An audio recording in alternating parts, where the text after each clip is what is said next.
tere tulemast Eesti Noortekirjanduse kanalile, käimas on noortekirjanduse kevade intervjuude sari ja täna on külas Laura-Karoliina Kradiskaite, kes on jah, tere. kirjutanud sellise noorteraamatu nagu 64 ruutu elust. sul on nii põnev nimi. kuidas leedu nimega tüdruk saab Eesti noortekirjanikuks?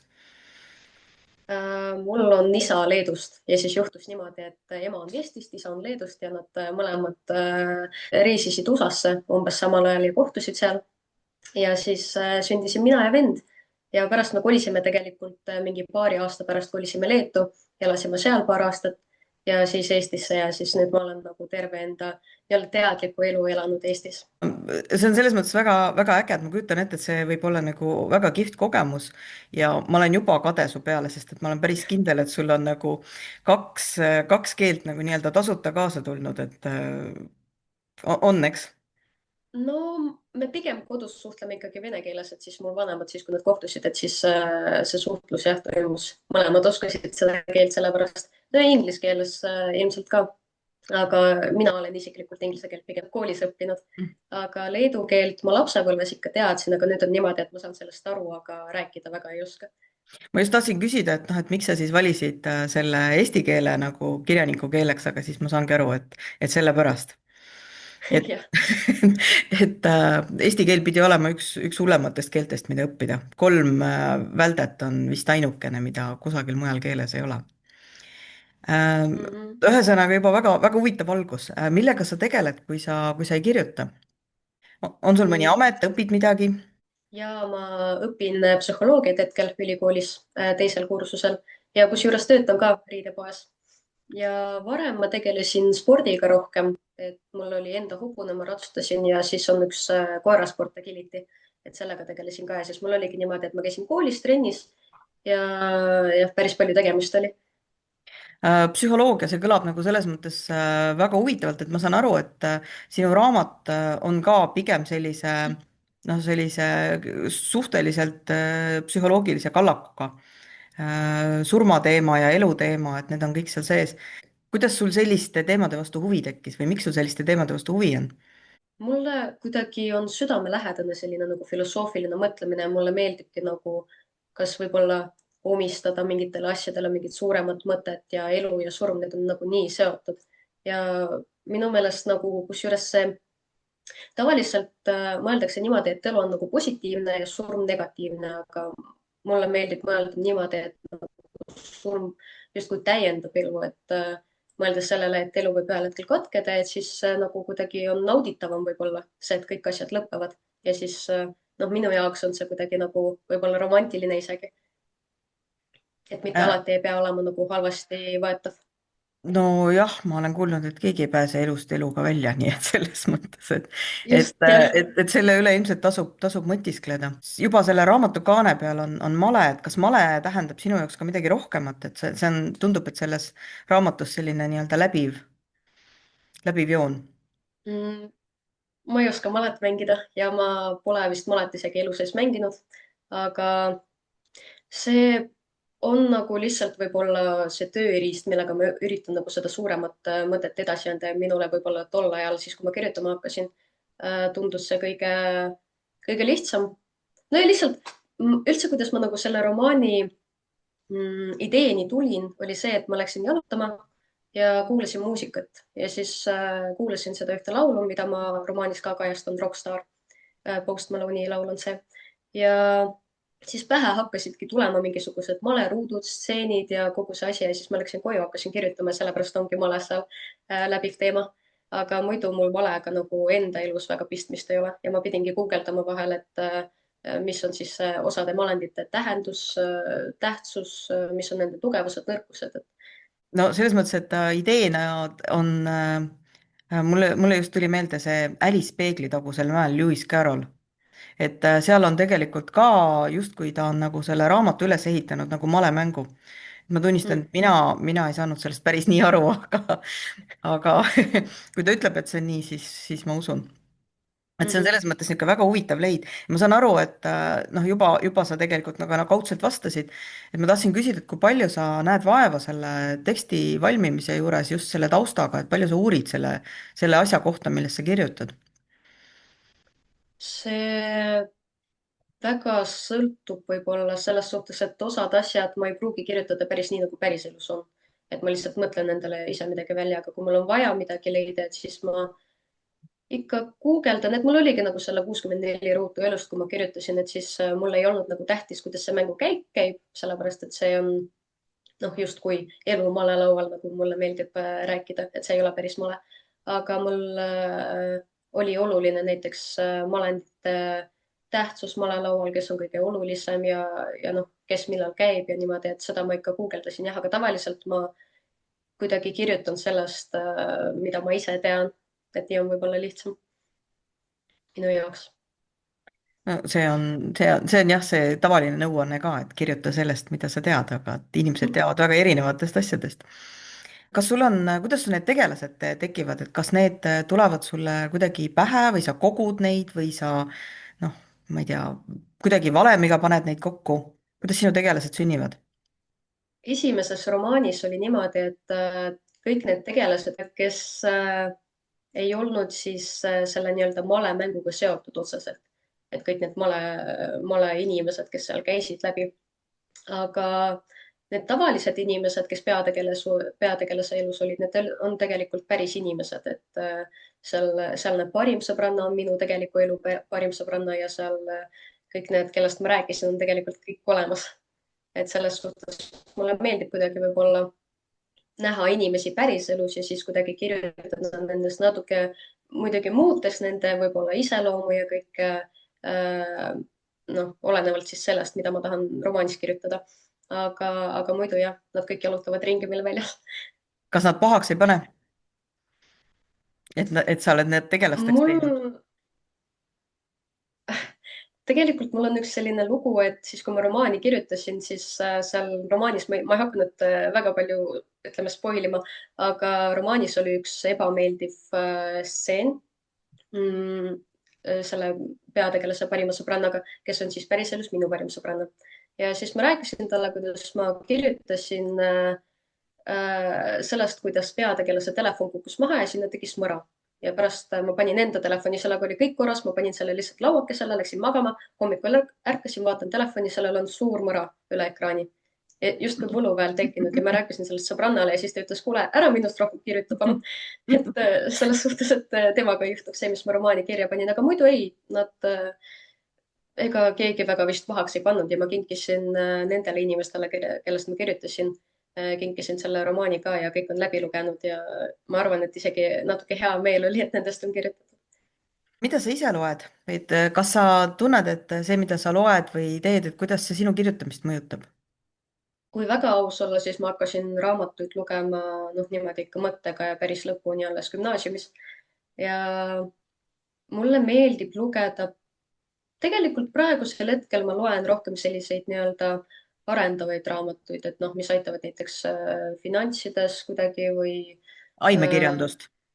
jah, aga kui rääkida ilukirjandusest, siis no Paulo Coelho on näiteks minu lemmikkirjanik, et tema kirjutab ka niimoodi natuke filosoofiliselt ja justkui räägib millestki olulisemast, aga kirjeldades nagu tavaelu, et see on minu meelest väga ilus ja selline hästi hea meel on mul, kui ma loen selle raamatu läbi ja siis mõtlen sellele, et tekib kuidagi nagu kerge tunne hinges. miks sa just noortele kirjutad?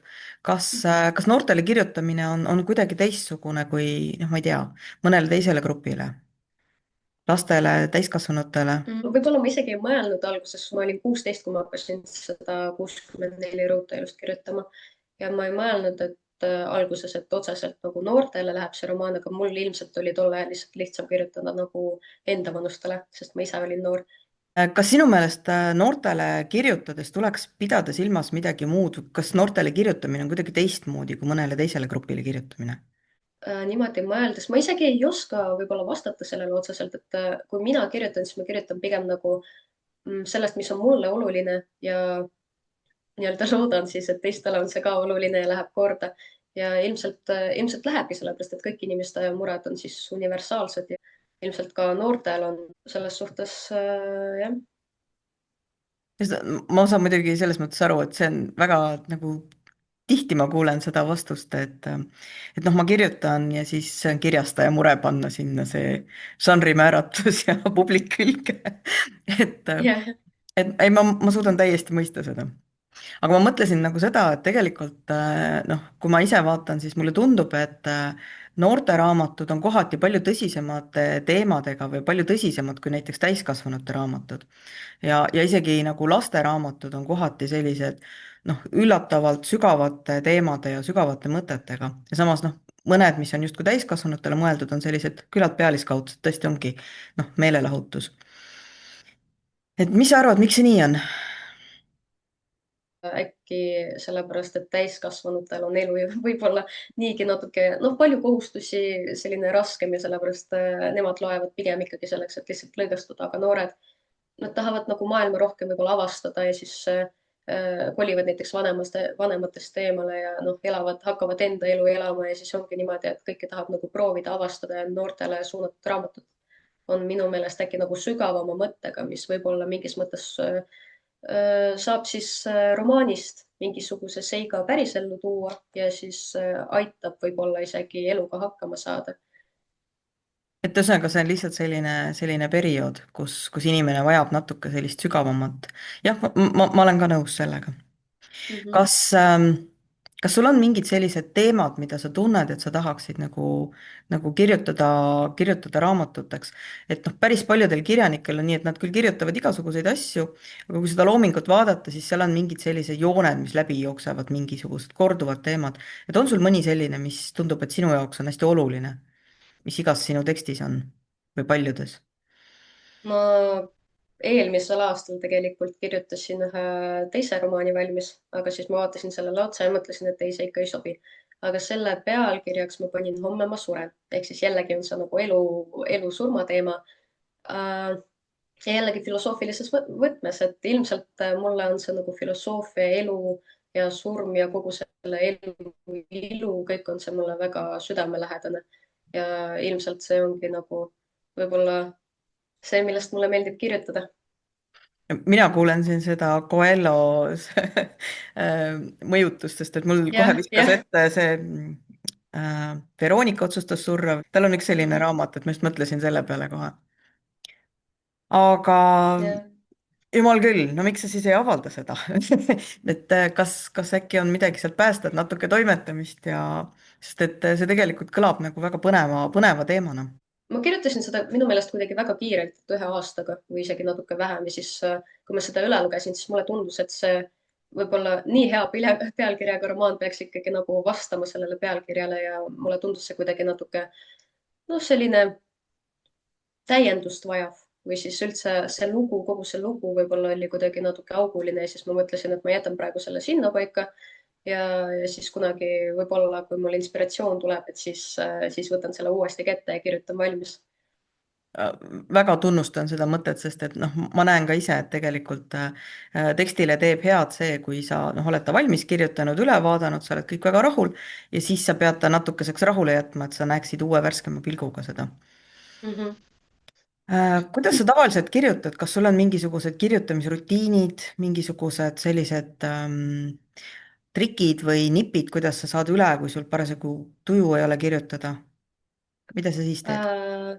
Esimest romaani ma kirjutasin niimoodi ja tegelikult seda teist ka, mida ma avaldanud ei ole, kirjutasin niimoodi, et mul oli üks playlist tehtud sellise romaanihõnguga, mida mul vaja oli ja siis ma panin selle käima ja lihtsalt kirjutasin.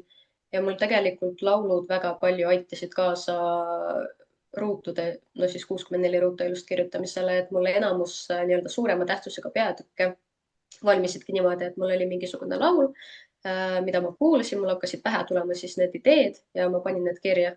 et jah, mul nagu laulud võib-olla on väga suureks abiks. see on naljakas, sest ma mõtlesin, et see playlist'i teema, see tuleb kuidagi selle aasta intervjuudes nagu korduvalt ja korduvalt üles. et sa ei ole Mhm. päriselt esimene, kusjuures ma ise mõtlesin ka, et jube äge oleks näiteks kirjutada selline raamat, kus sul on niimoodi, et sul ongi nagu playlist on taustal, et sa paned selle playlist'i mängima ja hakkad lugema, et ta nagu hoiab sul seda meeleolu kuidagi.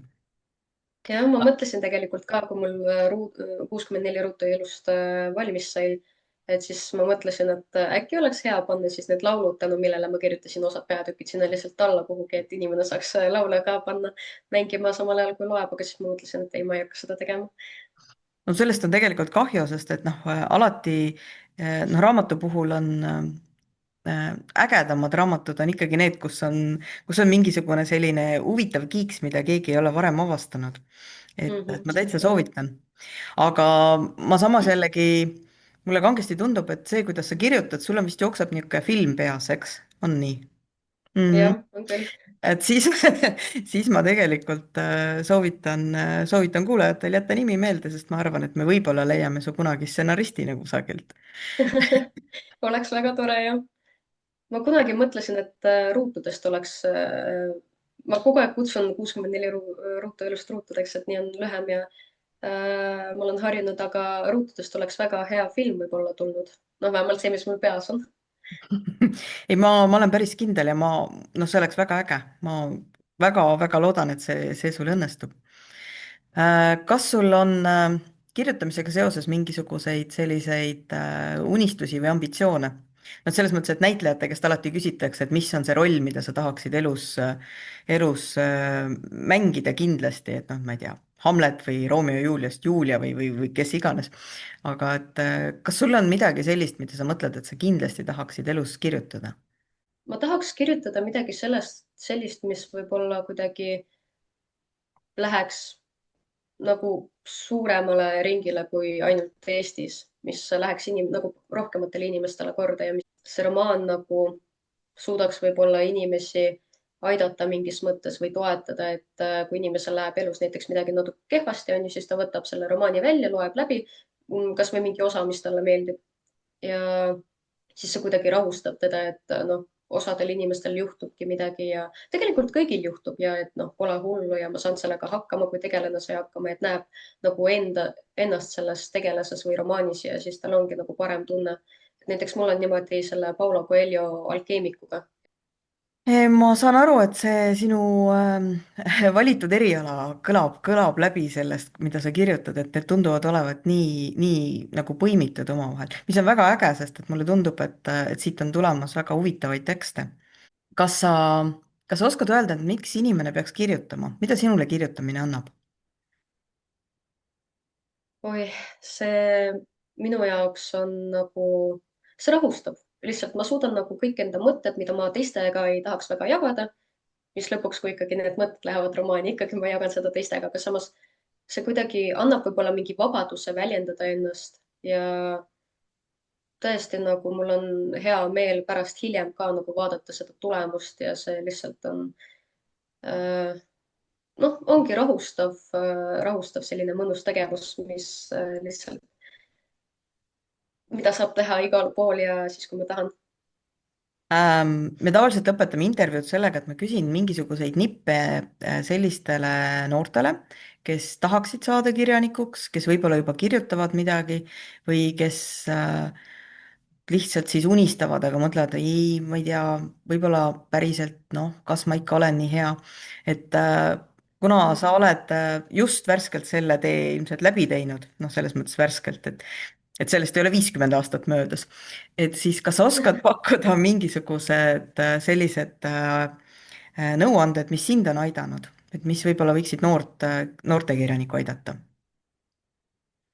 ma arvan, et tuleb olla julge, et siis, kui ma noh, kirjutasin romaani valmis, et kui ma ei oleks, mul olid ka nagu omad kahtlused, et miks ma peaksin seda üldse ette võtma ja mul ei ole raha ja niimoodi, aga noh, ma arvan, et siis, kui inimene väga tahab midagi, siis lihtsalt tuleb võtta ja teha ja olla julge nii enda mõtetega romaanis kui ka hiljem siis, kui romaan on nii-öelda ilmunud, et selle reklaamimisega ja kogu selle asjaga, et noh, lihtsalt jah, tuleb olla julge ja tegutseda ja järgida nii-öelda enda südant. nii, ja kuna see on peaaegu et professionaalne nõuanne tulevaselt psühholoogilt, siis ma arvan, et me võime sellega lõpetada. aitäh, Laura Karoliina, et sa leidsid meie jaoks aega. suur aitäh kutsumast.